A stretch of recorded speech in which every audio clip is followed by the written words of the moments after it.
खुलुमबाय। गोजोन फुंबिलिनि गाहाम हामलायनायखौ बयनिसिमबो जासिहरनाय थाबाय। दिनै 18 सेप्तेम्बर 2023 इं मायथाइनि सानसेनि फान्जाबाथाव थानाय राशिफोरखौ फरायथिनो लाबाय। मेष राशि। गोसो थोनायखौ बुंनानै लानो हागोन। गोसोखौ गोजोननाय मोनगोन। गाहाम सान। बृष राशि। दाय मावनानै हमजानो हागौ। नखराव जेंनाजों भुगिनांनो गोनां जागोन। सांग्राङै सोलिनाया गाहाम।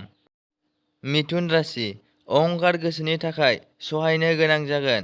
दाय मावनानै गाब्र'नो हागौ। लाजि फोनांजागोन। कर्कट राशि। आनजादाव मोजां फिथाइ मोनगोन।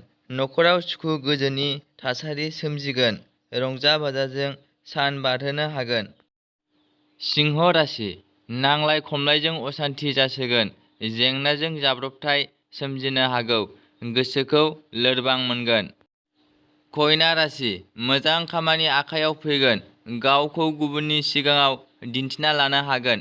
रांखान्थियाव जौगागोन। तुला राशि। गाज्रि सम। गोदाव सोराव मोनगोन।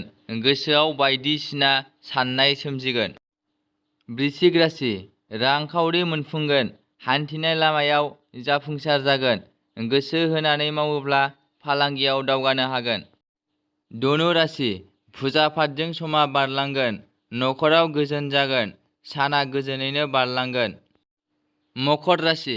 गोसोआ गाज्रि जागोन। बयजोंबो सोंखार जानो हागौ। जेंनाजों भुगिनो गोनां जागोन। कुम्भ राशि। बेरामजों देहाया लोरबां जालांगोन। जानो लोंनो हायैजों देहाया नाख्रेब जानो हागौ। गोसोआ बायग्लिगोन। मीन राशि। लुबैनायफोरा जाफुंगोन। गोसोआ गोजोन मोनगोन। गाहाम सान। दिनैनि राशि फरायथिंनाया एसेनोसै। बेजों लोगोसेयैनो बुहुमनि साफ्रोमबो सुबुंफोरनि थाखाय दिनैनि साना गाहामैनो बारलांनो थाखाय आनान गसाइनायाव आरज गाबनाय थाबाय। गोजोन्थों।